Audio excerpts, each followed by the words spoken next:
Har'ammoo qilqilii baay'ee mi'aawuu fi ajaa'ibaa ta'een isinii qabadheetii dhufee kana akka mi'aawuu fi qilqilii baay'ee bareedaa ta'e warra nyaatetu koomentii kenne keessattuu abbaa warraa baay'ee ajaa'ibsifatee baay'ee mi'aa baay'ee namatti tola waan addaatii kan jedhee isuma mataa isaatii ani manumaafan hojjedhe.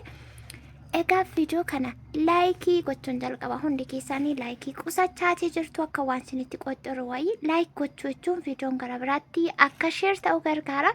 Kanaafuu waan qabdanii nurraa hin qusatiinaa saantiima isinitti hin kaffalchiisu jecha nagaan isiniif haa ta'uu nuti jirra galata waaqa amma isinitti hin dheeressu bakka kanaan isinii ka'achuudha akkamittiin akka qilqilii hojjedhe qilqilii hojjechuun baay'ee tokko salphaadha waan inni baay'ee barbaadus in jiru. Foon kun egaa gannaaf kan qalamedha.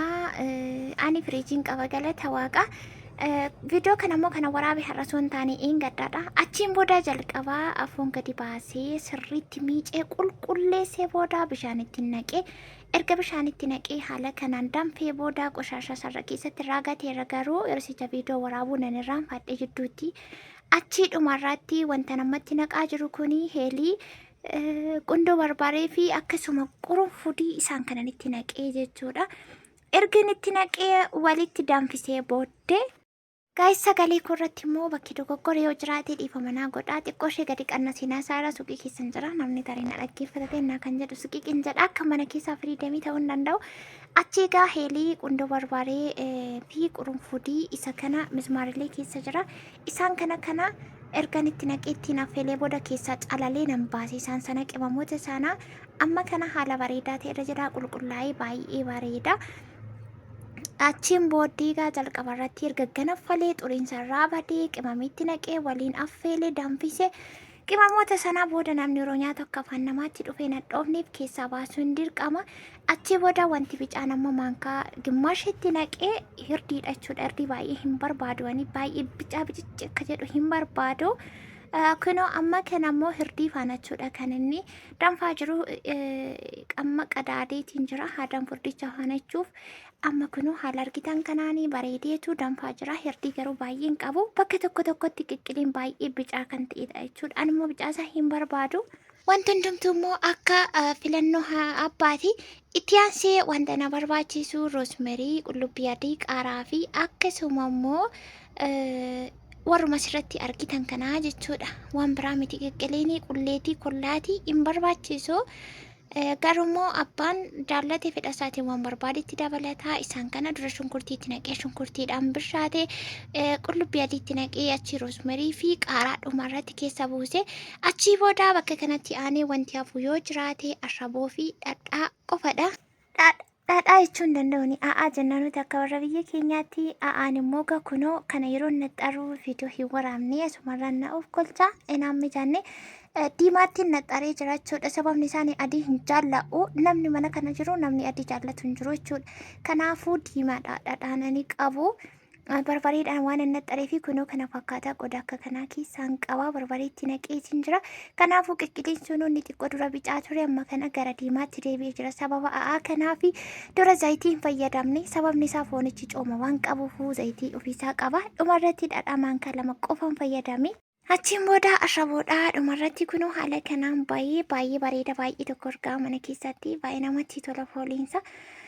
Achi amma kana immoo gaa'iraata galgalaatii kunoo nyaachuudhaaf qopheeffachaa jirra. Hunda keessan isin affeeriitiin jira. Asumarraa warri mana keenya faaraa taatan sabiskiraayib gochuutiin gara mana keenyaa gara maatii keenyaatti dabalamuu hin dagatiina. Keessattuu immoo warri nu dinqisiifatta warri nu jaallattanii warri nu daawwachaa jirtanii viidiyoo laayikii otoo hin godhiin hin darbiina. Laayikiin keessan viidiyoon keenya namoota biroo bira akka qaqqabuu fi fayyada waan ta'eef as kanatti waaqayyo nuuf eebbisi jenne abbaan warraa jalqabaa gadhuma otuma jajuu fixe jechuudha. Kunoo akkuma argitanii irra caalaa qilqiliin kan nama fayyadu yookaan namni kan fayyadamu shorbaa isaati jechuudha. Bishaan isaa baay'ee tokko nama fayyada. Akkasuma immoo lafee isaa kanaan keessaa yaasneetu xuxxuxachuutti jirra. warra akka koo lafee qorqaa guddatanii jechuudha. Ayyaanni waggaa dhufnaanii xiqqaatii guddatiin jedhamu inqalamaa duratti eebbatu jira. Namni akka ammaa kana haga lukkuu miti dinnicha bira ga'uu dadhabuutu hin geenye waan eebbatu lafarra jira. Namni inqalaa walumaamaa sangaan jedhu lukkuun jedhu hoolaan jedhu re'een jedhu hin qalamti nyaatamti kan jedhu bittiin godhee qaleetu wal nyaachisee waliin ayyaana dabarsa jechuudha. Bara durii ani immoo isa keessaati. Keessumaa immoo bakki dhaloota baadiyyaadha waan ta'eef warri baadiyyaas akkasii hin beekanii sassata hin beekanii dhibbin illee godhanii hin qalu hin nyaatu hin dhuguu jechuudha. Baay'ee namatti tola. Isa kana gargarraan fadhee gara waggaa 10 olii ta'ee jira. Barana Waaqayyo dubbatee wanta hundumaayyuu itti na deddeebisee na yaadachiisaa jira. Abbaa warra jidduutti immoo gabaan isin naxxufaa abbaa warraa moogaa kanallee akkuma isa kaanii jechuudha. Hin gurshan obaasa akkuma argitanii yoo barbaadan biddeen nyaachuu dandeessu, yoo barbaadan shorbaasaa dhuguu, yoo barbaadan lafee xuuxuu akka kanaatti jechuudha. Kuni qilqiliidha wanti itti dabalamu hin jiru. Akkuma argitanii shunkurtii adii, roosmarii akkasuma immoo qullubbii diimaa fi qaaraa qofaadha.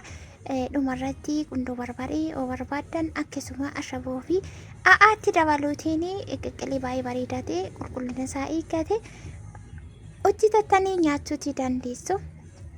Ijoolleen ala jirtan hojii biyya keessarraan fannee jettanii shunkurtii kukkutullee kan dagate baay'eetu jira. Dagachuu hin qabdanii baay'ee tokko nama fayyada. Hojii kushiinaa keessaa nyaata qopheessuu wantoota tokko beekuun gaafa gara ofiitti deebi'anii baay'ee nama barbaachisaa nama fayyadas waan ta'eef bakka irratti immoo nama rakkisuunsa waan hin oolleef limimidii akkasii qabaadha. Bakka dogoggoreetti yoo jiraate bakki isin tolle bakki isin dabbare yoo jiraate yaada keessan koomentii irratti naa barreessaa. Namadha waan ta'eef dogoggoruu nan danda'a.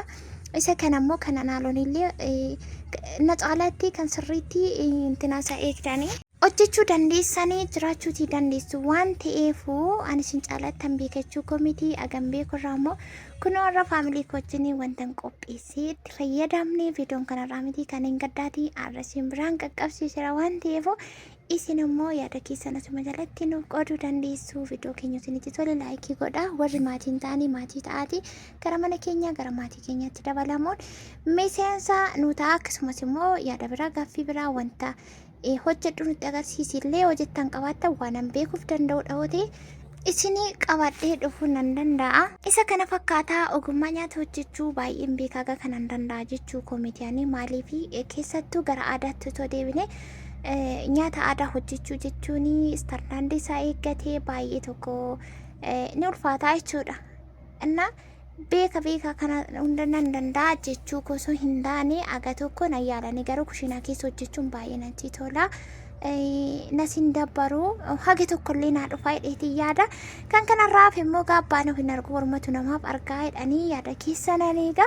Viidiyoo biraatiin nagaan deebi'ee dhufutti lafa jirtanitti nagaa fayyaa ta'a jechuun duratti baay'een keessan asirratti yeroo baay'ee viidiyoo koo jalatti maatii naa ta'a warri waliin jettan piliis maqaa faamilii kee beekuuf shaaleetiin nama tokko bira akka hin darbine warra bananii hojjechuu barbaadan akka jajjabeessitan akka maatii taataniif yookaan sabiskiraayibii gootanii asumaan kabajaaf jaalalaan isin gaafadhaa. Bakkee kanattis yoo dogoggorii ta'e dhiifa manaa godhaa. Namni kamuu haa guddatu haa hojjetu waan beekurraa ogummaa isaa muuxannoo isaarraa hubannoo isaarraa karaa miidiyaatiin mul'ifachuu kan barbaadu baay'eetu jira waan ta'eef namni immoo namaaf qoricha sunis immoo gargaarsa addaa walirraa barbaadu osoo hin taane saantiba kiisiitii baasan olii kennu osoo hin taane waanuma sekendii namatti hin fudhanne viidiyoo laayikii olii godhaa wal jajjabeessaa sabiskiraayibii olii godhaa waliif sheeraa wal gorsaa wal hubachiisaa gadandeettii keessaanii kan tokko beeku tokko hin beeku waan ta'eef namni walirraa barataa nama gargaaruuf nama ta'u qofti gahaadha.